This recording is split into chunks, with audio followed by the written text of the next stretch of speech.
नमस्कार दोस्तों।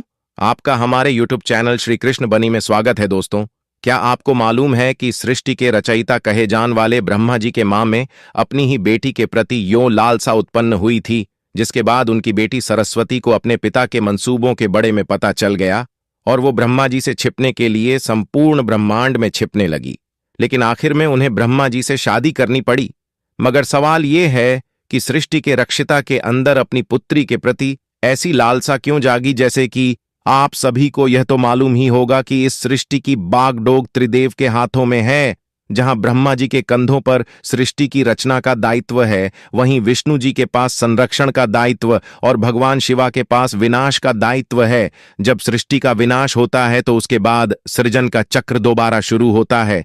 इस चक्र को शुरू करने के लिए ब्रह्मा जी ने अपने ज्ञान से सरस्वती को जन्म दिया था। इस बात का वर्णन सरस्वती पुराण में किया गया है, जब महिमा जी ने अपनी ही पुत्री के साथ विवाह करने की इच्छा जाहिर की थी। दरअसल सरस्वती माता की कोई मां नहीं थी। उन्हें ब्रह्मा जी ने केवल अपने ज्ञान से जन्म दिया था। विद्या की देवी कहानी जान वाली सरस्वती दिखने में बेहद खूबसूरत थी और आकर्षक भी। अब इस बात का अंदाज इसी बात से लगाया जा सकता है कि सरस्वती इतनी खूबसूरत थी कि खुद उनके पिता भी उनसे शादी करना चाहते थे।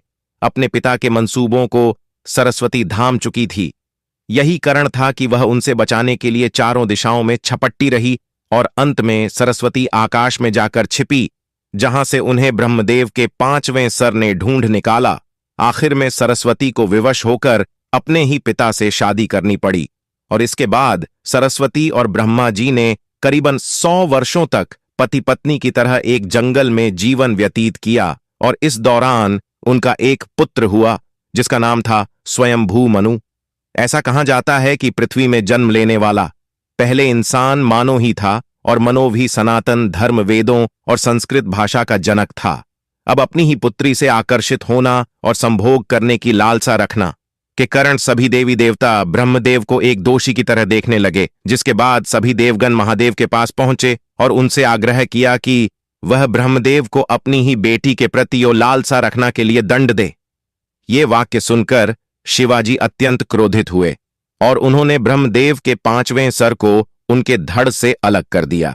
इस बात का जिक्र शिवा पुराण में भी किया गया है कि ब्रह्मा जी के पहले 5 सर हुआ करते थे, लेकिन 5वें सर को शिवाजी द्वारा उनके घर से अलग कर दिया गया था। भगवान शिवा द्वारा ब्रह्मदेव का 5वां सर ही इसलिए काटा गया क्योंकि 5वें सर से ब्रह्मदेव ने अपनी ही पुत्री सरस्वती से संभोग करने के लिए कहा था, जिसके बाद क्रोधित होकर सरस्वती ने ब्रह्मा जी से कहा कि आपका यह मुख सदैव एप्टर बातें करता है और यही वजह है कि आपकी सोच भी विपरीत हो जाती है। भगवान शिवा द्वारा ब्रह्मदेव के 5वें सर को काटने के पीछे एक और कहानी काफी प्रचलित है। इसके मुताबिक एक बार भगवान शिवा पार्वती माता को ढूंढते हुए ब्रह्मा जी के पास पहुंचे।